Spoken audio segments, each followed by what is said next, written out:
Hi, I'm Bo from Lunchbox's dad, and this is my daughter, Abby.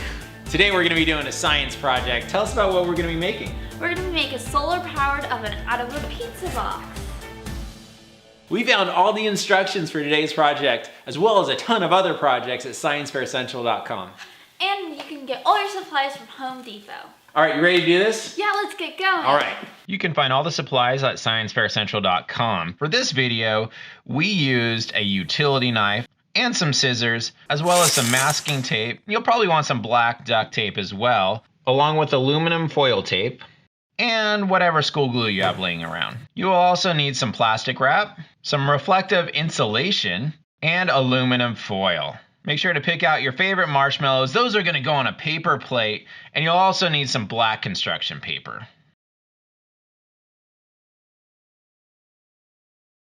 Did you know that John Herschel, a British astronomer, used a thermal energy box to cook food on a South African expedition in the 1830s? To start, draw out your design on a piece of paper and then use a ruler and marker to draw 3 straight lines on the top of a pizza box.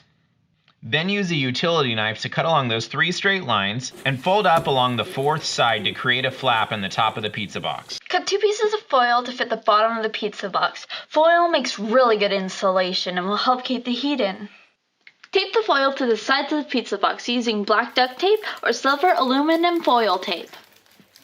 Next, take 2 pieces of black construction paper and glue them to the bottom of the pizza box. In place of glue, you could also use black duct tape. We use black construction paper because it's going to absorb the heat from the sun the best. Time for another fun fact. Did you know it takes approximately 8 minutes for the sunlight to reach the earth? For this next step, cut a square of reflective insulation that will completely cover the inside flap of the pizza box that you cut in a previous step.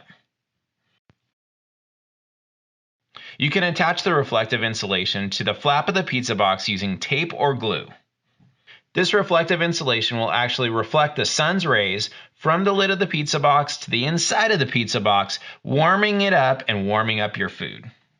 Next, cut 2 pieces of plastic wrap big enough to cover the hole in the pizza box. Tape 1 piece of plastic wrap over the hole on the inside of the pizza box.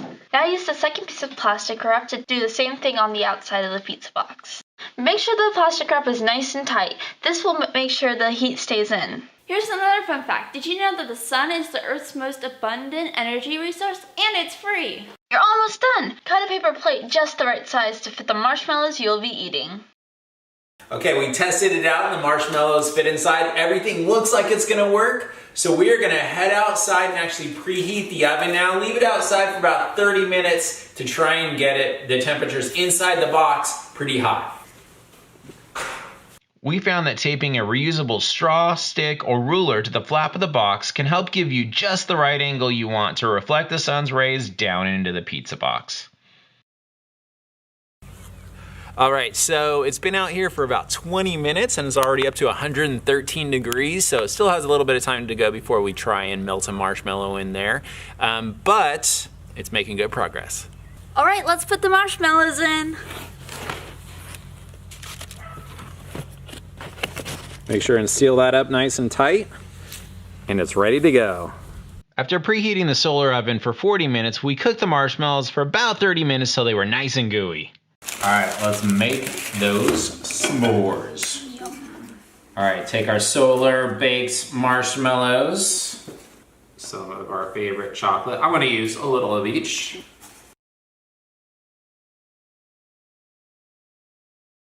All right, now that we finished the project, if we had to do this all over again, what would you do to improve the design? I think if we used a different type of tape to trap in the heat more, I think the marshmallows would be more fluffy when we... A little bit more melty on the s'mores.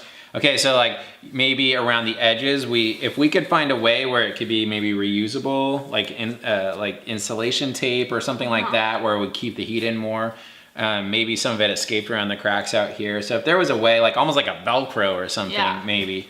I think also if we were maybe able to capture the sunlight a little bit more, I think that's one thing that we struggled with a little bit. It was a little bit of a challenge to kind of get the right angle, and then as the sun's moving, kind of keep the right angle on there. So we learned lots today. We hope you did too. We're gonna go enjoy our s'mores, but we hope we inspired you to go pick up some of these easy to find supplies and go make your own solar oven experiment at home.